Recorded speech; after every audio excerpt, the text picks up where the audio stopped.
नमस्ते। Hindi tutorial classes में आप सभी का स्वागत है। आज हम लोग कक्षा 9 के लिए निर्धारित पाठ्यपुस्तक स्पर्श भाग 1 में संकलित तुम कब जाओगे अतिथि शीर्षक पाठ के प्रश्नों को समझेंगे और फिर उसके बाद उन सभी प्रश्नों के जवाब को भी बनाने का प्रयास करेंगे। तो आइए तुम कब जाओगे अतिथि शीर्षक पाठ के प्रश्नों को समझें और उनके संभावित उत्तरों को भी तलाशने का या फिर उसको बनाने का प्रयास करें। तो आइए आगे चलते हैं। तो इस कड़ी में देखते हैं कि तुम कब जाओगे अतिथि शीर्षक पाठ के प्रश्नावली में सबसे ऊपर मौखिक कुछ प्रश्न दिए गए हैं। उन मौखिक प्रश्नों में जो सबसे पहला सवाल है वो ये कि अतिथि कितने दिनों से लेखक के घर पर रह रहा है। सवाल एक बार फिर समझें कि अतिथि कितने दिनों से लेखक के घर पर रह रहा है। तो इसके जवाब होंगे अतिथि लेखक के घर पर 3-4 दिनों से रह रहा है।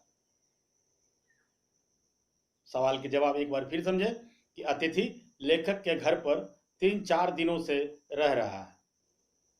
सवाल आपकी समझ में आ रही है? सवाल है कि अतिथि कितने दिनों से लेखक के घर पर रह रहा है। तो इसके जवाब आप लिखेंगे कि अतिथि लेखक के घर पर 3-4 दिनों से रह रहा है, या फिर आप चाहें तो ऐसे भी लिख सकते हैं कि अतिथि लेखक के घर पर 4 दिनों से रह रहा है। क्लियर? अब इसके दूसरे सवाल को देखते हैं। तो दूसरे सवाल में पूछा जा रहा है आपसे कैलेंडर की तारीखें किस तरह फरफरा रही हैं। कैलेंडर की तारीखें किस तरह फरफरा रही हैं। तो इसके जवाब में आप लिख सकते हैं कि दीवार से टंगी कैलेंडर की तारीखें नम्रता के साथ फड़फड़ा रही हैं। या इसको आप ऐसे भी लिख सकते हैं कि दीवार से टंगी कैलेंडर की तारीखें नम्रता के साथ अपनी सीमा में फड़फड़ा रही हैं, मानो वो भी बता रही हो कि तुम्हें यहां आए 3 दिन बीत चुके हैं।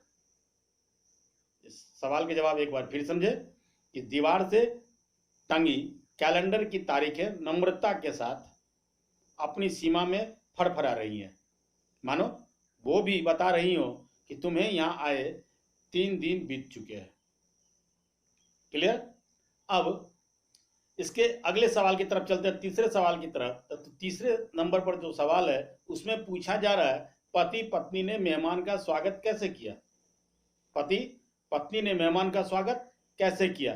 तो इसके जवाब में आप लिखेंगे पति पत्नी ने मेहमान का स्वागत प्रसन्नतापूर्वक किया।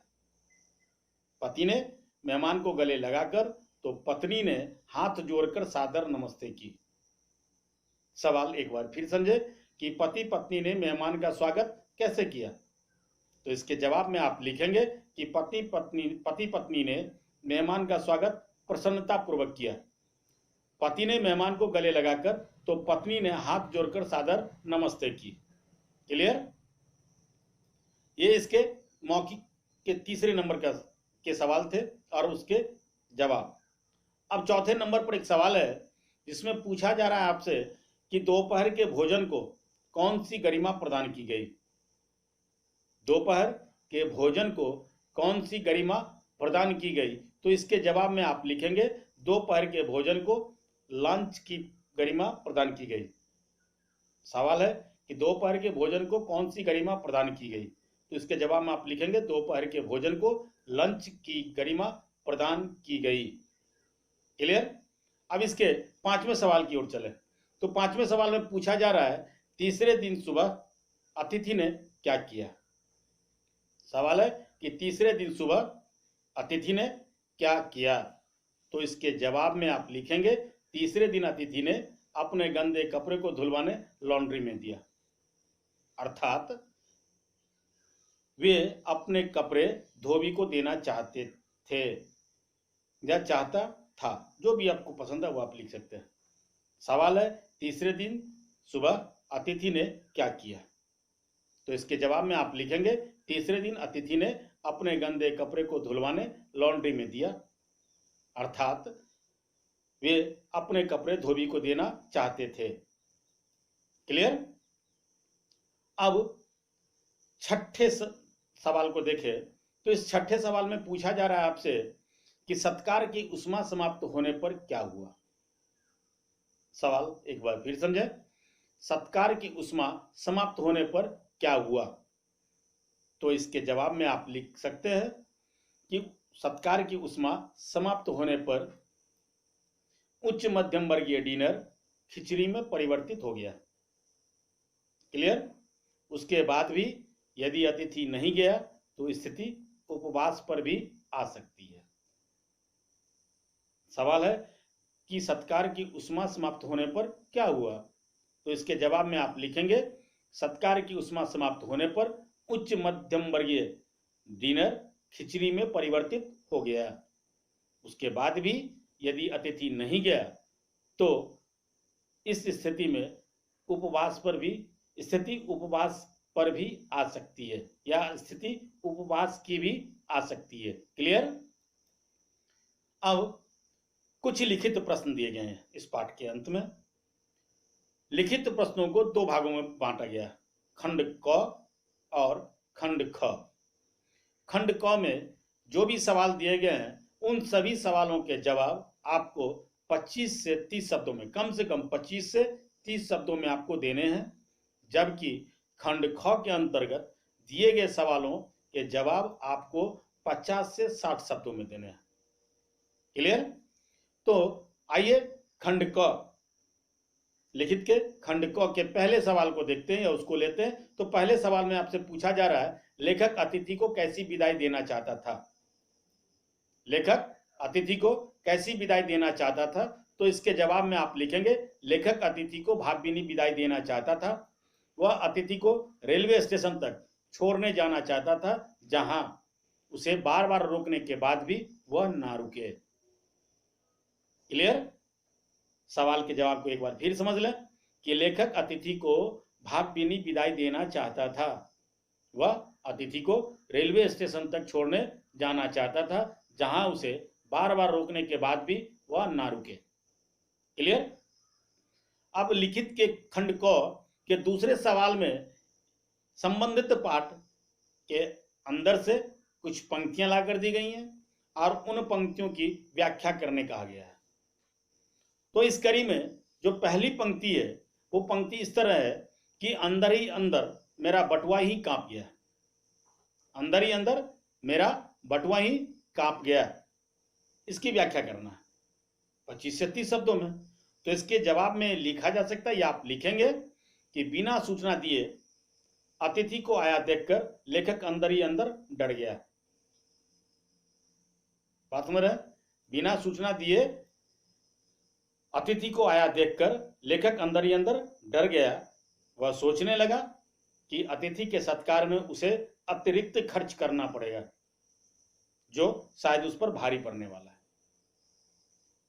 सवाल के जवाब को एक बार फिर समझे कि बिना सूचना दिए अतिथि को आया देखकर लेखक अंदर ही अंदर डर गया। वह सोचने लगा कि अतिथि के सत्कार में उसे अतिरिक्त खर्च करना पड़ेगा, जो शायद उस पर भारी पड़ने वाला है। क्लियर? अब इसके दूसरी पंक्ति को देखते हैं।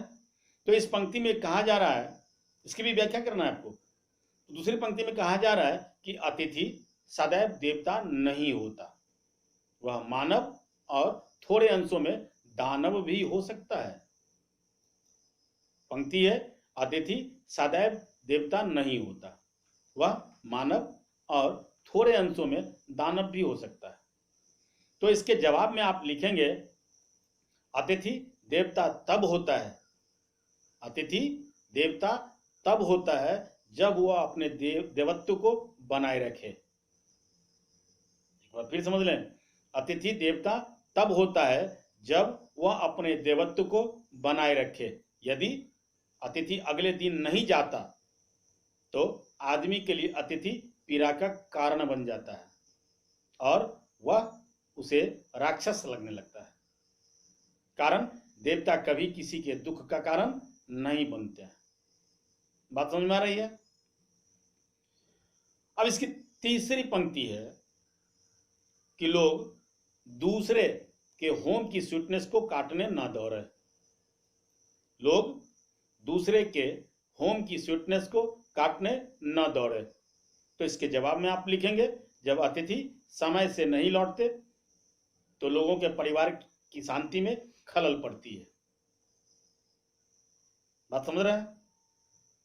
आप इसको लिखेंगे कि जब अतिथि समय से नहीं लौटते तो लोगों के परिवार की जो शांति है उसमें खलल पड़ती है, मतलब उसके परिवार में अशांति बढ़ने लगती है, परिवार की समरसता में कमी आ जाती है और अतिथि का आना या ठहरना बुरा लगने लगता है। परिवार की समरसता में कमी आ जाती है और अतिथि का आना या ठहरना बुरा लगने लगता है। क्लियर? अब इसकी चौथी पंक्ति है। चौथी पंक्ति में कहा जा रहा है कि मेरी सहनशीलता की वह अंतिम सुबह होगी। मेरी सहनशीलता की अंतिम सुबह होगी। इस पंक्ति की भी व्याख्या करना। तो इसकी व्याख्या करते हुए आप लिख सकते हैं कि पहले दिन से ही अतिथि का रुकना लेखक को भारी पड़ रहा था। दूसरा तीसरा दिन जैसे तैसे बीत गया। लेखक सोचने लगते हैं अगर अतिथि चौथे दिन भी नहीं गया तो उसे लेखक गेट आउट कहेंगे, अर्थात लेखक को उसे गेट आउट कहना पड़ेगा। सवाल के जवाब को एक बार फिर समझे कि पहले दिन से ही अतिथि का रुकना लेखक को भारी पड़ रहा था। दूसरा तीसरा दिन जैसे तैसे बीत गया। लेखक सोचने लगते हैं कि अगर अतिथि चौथे दिन भी नहीं गया तो लेखक को उसे गेट आउट भी कहना पड़ेगा। क्लियर? बात समझ में आ रही है? अब पांचवी पंक्ति है। पांचवी पंक्ति में कहा जा रहा है कि एक देवता और एक मनुष्य अधिक देर तक साथ नहीं रहते। इसकी भी व्याख्या करना। पंक्ति है एक देवता और एक मनुष्य अधिक देर तक एक साथ नहीं रहते। एक देवता और एक मनुष्य अधिक देर तक एक साथ नहीं रहते। ये सवाल है। तो इस सवाल के जवाब में आप लिखेंगे कि देवता कुछ ही देर तक ठहरते, दर्शन देकर जल्द ही चले भी जाते हैं। बात समझ रहे हैं? आप लिखेंगे कि देवता कुछ ही देर तक ठहरते, दर्शन देकर जल्द ही चले भी जाते हैं। वे अधिक देर तक मनुष्यों के साथ नहीं रहते। इसी तरह अगर अतिथि कुछ ही देर तक के लिए आए तो वह देवता की तरह लगता है, नहीं तो उसका ठहरना मेजबान को खटकने लगता है। तब उसे किसी तरह जाना ही पड़ता है। क्लियर? अब खंड ख, ये थे खंड क के सवाल और उसके जवाब। अब खंड ख के सवालों को देखें। यहाँ खंड ख के सभी सवालों के जवाब आपको 50 से 60 शब्दों में देने हैं, जैसा कि इसके पहले भी मैंने आपको बताया था। तो जो इसके पहले सवाल हैं उस सवाल को देखें तो उसमें पूछा जा रहा है कि कौन सा आघात अप्रत्याशित था और उसका लेखक के ऊपर क्या प्रभाव पड़ा था। सवाल को एक बार फिर समझे कि कौन सा आघात अप्रत्याशित था और उसका लेखक के ऊपर क्या प्रभाव पड़ा। तो इसके जवाब में आप लिखेंगे कि तीसरे दिन अतिथि का ये कहना कि वो धोबी से कपड़े धुलवाना चाहता है, लेखक के लिए अप्रत्याशित आघात था। यह फरमाइश एक ऐसी चोट के समान थी जिसकी लेखक को बिल्कुल भी आशा नहीं थी। बात समझ रहे हैं? आप इसको लिखेंगे तीसरे दिन अतिथि का यह कहना कि धोबी से कपड़े धुलवाना चाहता है, लेखक के लिए अप्रत्याशित आघात था। यह फरमाइश एक ऐसी चोट के समान थी जिसकी लेखक को बिल्कुल भी आशा नहीं थी। फलस्वरूप वह अब लेखक को राक्षस की तरह लगने लगा था। लेखक के मन में अतिथि के प्रति अब तिरस्कार की भावना पनपने लगी। लेखक चाहने लगा कि अतिथि अभी इसी समय उसका घर छोड़कर चला जाए। बात समझ रहे हैं? अब इसके दूसरे सवाल पर आते हैं। तो इसमें पूछा जा रहा है कि संबंधों का संक्रमण के दौर से गुजरना, संबंधों का संक्रमण के दौर से गुजरना, इस पंक्ति से आप क्या समझते हैं, विस्तार से लिखिए। सवाल यही है। सवाल एक बार फिर समझें आप कि संबंधों का संक्रमण के दौर से गुजरना, इस पंक्ति से आप क्या समझते हैं और विस्तार से लिखिए। इसके बारे में विस्तार से लिखना है। तो इसके जवाब में आप लिखेंगे संबंधों का संक्रमण के दौर से गुजरने का मतलब संबंधों में बदलाव आने से है। बात समझ रहे हैं? संबंधों का संक्रमण के दौर से गुजरने का मतलब संबंधों में बदलाव आने से है। इस स्थिति में कोई वस्तु अपना स्वरूप खो देती है। क्लियर? वह दूसरा रूप ही अख्तियार कर लेती है, अपने रूप को छोड़ करके। लेखक के घर आए अतिथि ने भी जब 2-3 दिन तक नहीं गया तो ऐसी स्थिति उत्पन्न हो गई।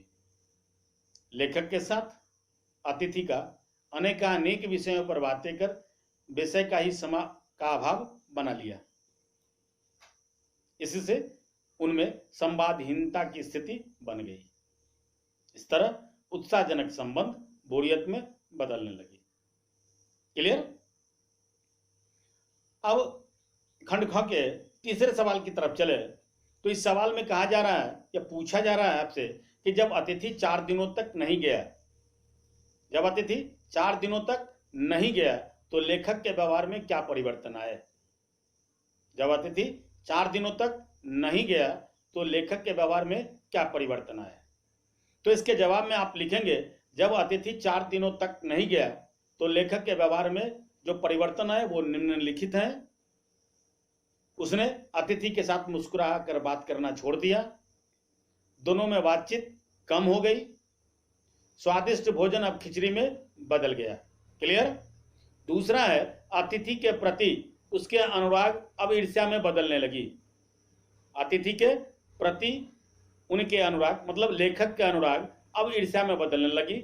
वे अतिथि को जाने के लिए कहने तक को तैयार हो गए। एक बार फिर समझे, अतिथि के प्रति उनके अनुराग अब कम होने लगे और ईर्ष्या में बदलने लगी। वे अतिथि को जाने के लिए तक को कहने के लिए तैयार हो गए। क्लियर? अब इसके बाद कुछ और पंक्तियां दी गई हैं इस पाठ से लेकर के और उसके आगे कुछ निर्देश दिए गए हैं। आपको उन पंक्तियों को निर्देश के हिसाब से बदलने हैं। और इस कड़ी में देखते हैं जो पहली पंक्ति है वो पहली पंक्ति है कि हम तुम्हें स्टेशन तक छोड़ने जाएंगे और इसको नकारात्मक वाक्य में बदलना है। तो पंक्ति है हम तुम्हें स्टेशन तक छोड़ने जाएंगे, तो इसको नकारात्मक रूप में जब बदलें तो हम लिख सकते हैं कि हम तुम्हें स्टेशन तक छोड़ने नहीं जाएंगे। हम तुम्हें स्टेशन तक छोड़ने नहीं जाएंगे, ये नकारात्मक रूप है किसके? तो हम तुम्हें स्टेशन तक छोड़ने जाएंगे। ये जो पंक्ति है इसका नकारात्मक रूप है हम तुम्हें स्टेशन तक छोड़ने नहीं जाएंगे। क्लियर? अब इसकी दूसरी पंक्ति है किसी लॉन्ड्री पर दे देते हैं जल्दी धुल जाएंगे। पंक्ति है किसी लॉन्ड्री पर दे देते हैं जल्दी धुल जाएंगे। इसको प्रश्नवाचक वाक्य में बदलना है।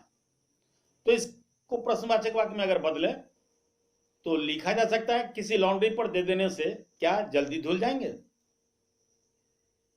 पंक्ति क्या है कि किसी लॉन्ड्री पर दे देते हैं जल्दी धुल जाएंगे, तो इसको प्रश्नवाचक में बदलना है। तो लिखेंगे किसी लॉन्ड्री पर दे देने से क्या जल्दी धुल जाएंगे। बात समझ में आ रही है? अब इसकी तीसरी पंक्ति है जिसको भविष्यत काल में बदलना है।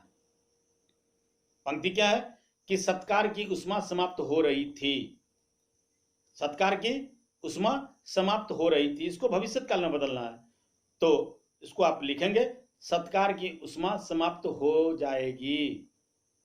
पंक्ति है सत्कार की उष्मा समाप्त हो रही थी, इसको भविष्यत काल में बदलना है। तो लिखेंगे सत्कार की उष्मा समाप्त हो जाएगी। क्लियर?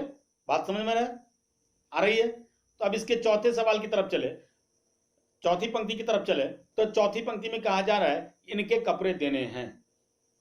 इसको स्थान सूचक प्रश्नवाची वाक्य में बदलना है। इसको इनके कपड़े देने हैं, इनको परिवर्तित करना है, बदलना है इनको स्थान सूचक प्रश्नवाची वाक्य में। तो इसके जवाब होंगे इनके कपड़े कहाँ देने हैं। पंक्ति है इनके कपड़े देने हैं, इसको परिवर्तित करना है किसमें? तो स्थान सूचक प्रश्नवाची वाक्य में। तो इसके जवाब होंगे इनके कपड़े कहाँ देने हैं। क्लियर। अब पांचवी जो पंक्ति है वो ये कब तक टिकेंगे, ये कब तक टिकेंगे, ये पंक्ति है। इसको नकारात्मक वाक्य रूप में आपको परिवर्तित करना है। तो आप लिखेंगे कब तक नहीं टिकेंगे, ये पंक्ति है कब तक टिकेंगे ये, तो इसको नकारात्मक में बदलना है तो आप लिखेंगे कब तक नहीं टिकेंगे ये।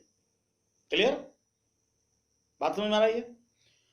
तो ये थे कक्षा 9 के लिए निर्धारित पाठ्यपुस्तक स्पर्श भाग 1 में संकलित तुम कब जाओगे अतिथि शीर्षक पाठ के कुछ प्रश्न और उन प्रश्नों के संभावित उत्तर। आशा है ये वीडियो आपको पसंद आया होगा। ये वीडियो आपको पसंद आया हो तो आप वीडियो को लाइक करें, अपने मित्रों तक इसे शेयर करें, और अगर अभी तक आपने चैनल को सब्सक्राइब नहीं किया है तो चैनल को सब्सक्राइब करें, बेल आइकन जरूर दबाएं। आप देखते रहिए हिंदी ट्यूटोरियल क्लासेस। धन्यवाद।